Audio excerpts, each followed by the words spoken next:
In less than 2 months, Josh Duggar will be in court for the beginning of his trial on child pornography charges. The former reality star is facing up to 20 years in prison if convicted. According to prosecutors, an investigation by the Department of Homeland Security led the authorities to the computer Josh used when he was the owner of a used car dealership in Northwest Arkansas. Needless to say, it sounds like a pretty open and shut case. But Josh's father, Bob Duggar, has shelled out for an elite team of lawyers who are attempting to muddy the waters enough to create a shadow of a doubt about Josh's guilt. Their latest gambit is a bold one. Josh's lawyers are claiming that Homeland Security investigators violated his rights by photographing his hands when he was arrested.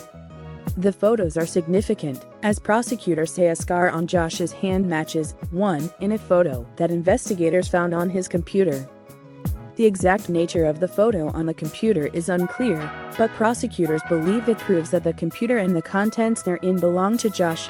What is particularly egregious about HSIS conduct in this capacity is that Duggar's body parts were manipulated, and he was required to pose for the photographs, reads the latest filing from his attorneys. Prosecutors responded by pointing out that Josh went along with all requests willingly. At no time during this process did the special agent or any other law enforcement officers involved in the processing of the defendant raise their voice at him, intimidate him, or verbally or physically threaten him, reads the DA's reply. Law enforcement observed the same scar in images recovered from the defendant's electronic devices seized pursuant to a search warrant in this case. The document continues.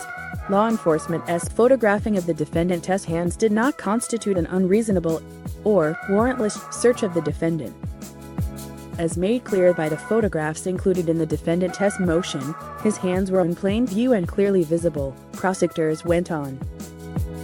This is not a case in which law enforcement, for example, ordered the defendant to remove an article of clothing so that officers could view and photograph an otherwise covered parts of his body. Obviously, it sounds like Josh's lawyers are grasping at straws here. If this were the only trick up their sleeve, we'd say it's pretty clear that Josh is going to prison.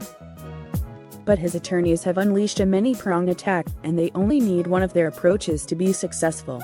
Already, they've tried to get Josh's case thrown out on a technicality, and it's likely they'll make further attempts along those lines as his trial date draws nearer. To any objective observer, it seems obvious that Josh is guilty, but several of his family members still maintain their belief in his innocence. For example, Josh's wife, Anna Duggar, believes he was framed by the Biden administration. We doubt his lawyers will make that argument in court, but it serves as a reminder that Josh has a lot of supporters in his corner, and he could conceivably beat this case. We'll have further updates on this developing story as more information becomes available.